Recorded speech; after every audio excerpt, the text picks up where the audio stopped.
everyone, I am back with another exciting author of BriPublish. And today we have on the podcast Jhelum, who is pursuing her undergrad program in journalism and mass communication. Uh, what we're gonna talk about? We're gonna talk about her really exciting book, which is basically talking about friendship. The book uh, uh, is centered around a character called Naina, and we'll hear a lot more about the book, the author herself, from Jhelum. Jhelum, how are you doing? Fine. That's good. Must be an exciting time of life being a published author. How does it feel? Yeah. Naturally, it feels good when I have published my work and I am on this level that I am receiving so much love and gratitude from people. So I think it's a big achievement for me. That's great. That's great. Happy to know that. Let's talk about you, Jhelum, the individual, before we deep dive into your journey as an author. So let's hear from you. So my how do I put it? My full flex intro would be that I am an undergraduate student currently pursuing a degree in journalism and mass comm. And like, how do I put it? I am a very reserved, I have a reserved nature, and I like to observe people, and that's where I am getting my stories from because observation is it's very important and very crucial as a journalist, as a person, or as a writer, because you're always seeking stories when you observe. That's really good. You know what? People who are keen observer of people, uh, they really make good authors. If you read into what folks like J.K. Rowling would talk about, right? J.K. Rowling was another, or is rather another introvert person who has obviously excelled amazingly well as an author. Uh, Again, she is a very keen people observer. What that does is Yeah, that actually helps you define characters of your story really well, right? So yeah, true. very good to know that. And Jhelum, let's now talk about how did you discover the joy of writing, and then how did that joy of writing translate into this amazing book? Um, so I love writing since I was 10 because when I found some books in my mother's library, it was Pride and Prejudice, I think the first book I read. So I really loved the character of Darcy and Elizabeth and all these other characters.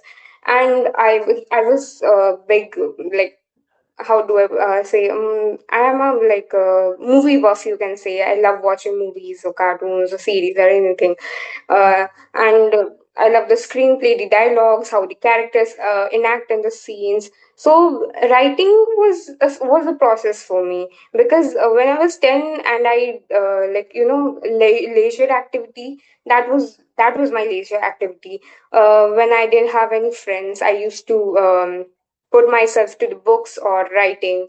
So I started writing screenplays of my favorite cartoons or movies, and some episodes that maybe the series writers have missed. I used to write those. So I think that's where I started loving fiction and that writing stories. That's what it came from within. Perfect. That's such an honest response to a question. Sometimes comes across as very cliche, but I'm really glad that we are having this very open and honest conversation. And then, how did this book happen? Let's talk about your book now.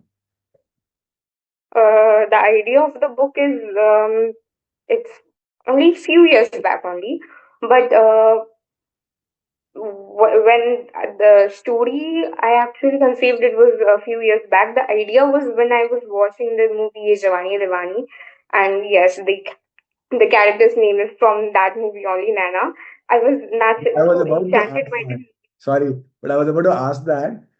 when I was reading your book, there was a lot of shades from that movie, and I asked Harsh Yes. that this looks like a combination of a lot of those moments from that movie. Yes, yes, it is. Yeah. So I was, I guess, 8 or something when I watched the movie and was completely enchanted by it. And I really related to the character Nana. And that's so few years back when I was writing the story, I felt like I had my friends, like I had a batch.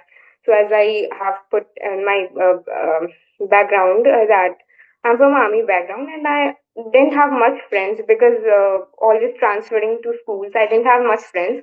But I always wanted to cherish those friendships. Like if I was in this school, I had few friends, in that school, few friends. It was like those moments are very important. So that's how I always wanted to write the story that a girl and then she is reuniting with her friends, and then that's how I conceive that story. That's great. Now, we will probably request you to give us a very top level view about the book, right? Who are the important characters? And you can always leave some parts of it for people to guess or for them to read, actually read the book. But give us a very top level background or a macro level background about who the characters are and what's happening in the book. So I think there are 10 characters in the book, and the main character is Nana, as obviously, and she goes to her best friend's wedding, and that's where she reunites with her batchmates. I had those 10 friends, and so it goes into flashbacks, not giving much, but and how they spend their happy moments in school life. The special moments of your school life in those flashbacks. But also when you reunite, it's giving a glimpse of where you were in your teenage years and where you are now. So it's a past present with difference also, and those 10 characters like the difference between the personalities you had in teenage you may be very childish, but now where you have grown mature. So this reuniting with your friends, then you're learning about their lives and how you've changed, how things have changed around you, but maybe the bond you share may not have changed. So Right. that's the center. And is there one scene or one plot where all 10 of them come together? Yes, they. I think as I have mentioned in the story, not giving much that her best friend Sarah is having a destination wedding at Goa, and they enjoy a lot. As we know that Goa is a place of it's a tourist place, so and the beaches they are having. It's a very how do I put it? A combination of a little bit like Zindagi Na Milegi Dobara and Ye Jawani Diwani. So it's yes, that's brainchild of that. Oh yeah, sounds amazing. Uh, Yeah, and when you look back, right, as students, yeah, we yeah, all read books of different people, right? Physically, we buy books and then we read those books, right? Can yeah. you describe that moment when you actually physically held your own book, which had your name written on it as the author? Can you describe that moment?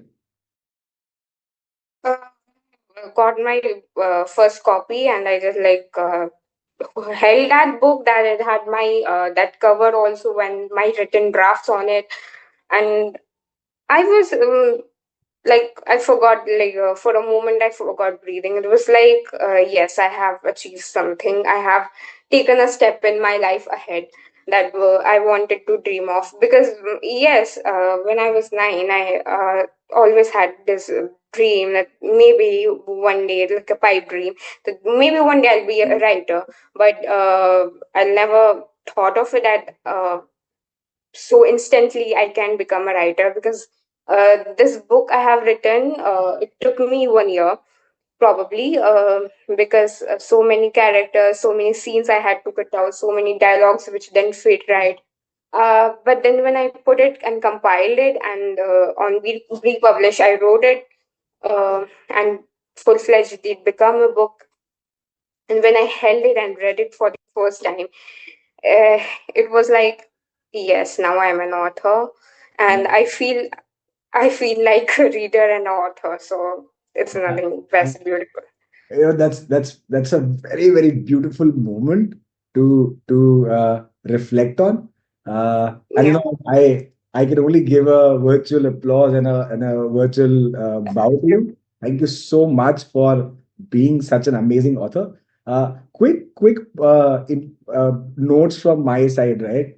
This book would be very popular amongst both Gen Zs and millennials, yes, would be. because all of us, when we grow up, we somehow start creating those distances with our friends, Yeah, and yeah, this one actually, this book would take everybody back to their days in school, right? So thank you so much for writing this amazing book. I wish you thank you. both as a student, as an author, and as a human being. I am sure you will do wonders in your career ahead. And thank you again for sparing time for this awesome Thank conversation. you. Thank you.